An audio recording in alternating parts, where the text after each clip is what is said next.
Hi, and welcome to the fourth week of Lent.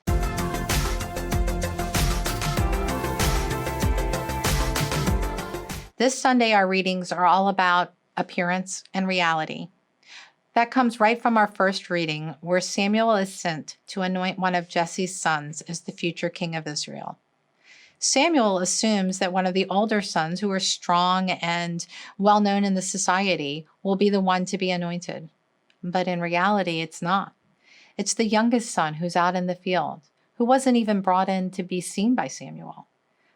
Samuel asks if there's another son, and Jesse goes and gets his youngest son from the field. What's so special about David?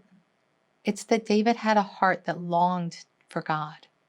And that was something God saw that those around him didn't. David becomes a very famous king, the most powerful king in Israel, and the house through which the future Messiah will be born. But let's look at how David sees himself in relationship to God. Our psalm, Psalm 23, is one of the most famous psalms. The Lord is my shepherd, I shall not want.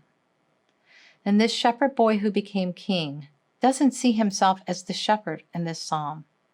He sees himself as the sheep, which is the key to his relationship with God. David knows that in relation to God, he's the sheep who is being guided by a shepherd who loves him. And though he falls away at times, David returns to the shepherd because he is the sheep and he is loved by the Father. So how does this relate to our gospel? Well, again, it's about appearance and reality.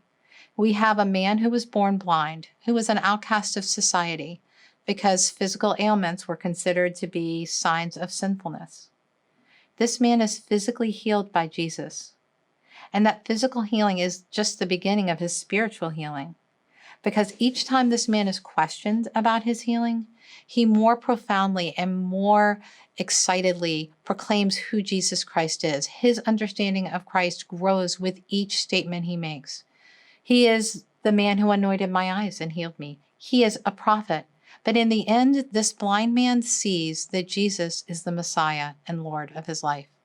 This is a complete contrast to the leaders, to the religious leaders of the time, who, while they have great knowledge about the literature and the prophets and the law, lack the love and compassion that God calls us to. And what Jesus says in the end about these religious leaders is while the blind man who was born blind has no fault for his blindness, the spiritual leaders who had everything provided and chose not to love are responsible for their behavior. So what's the message to us? Well, we can pray.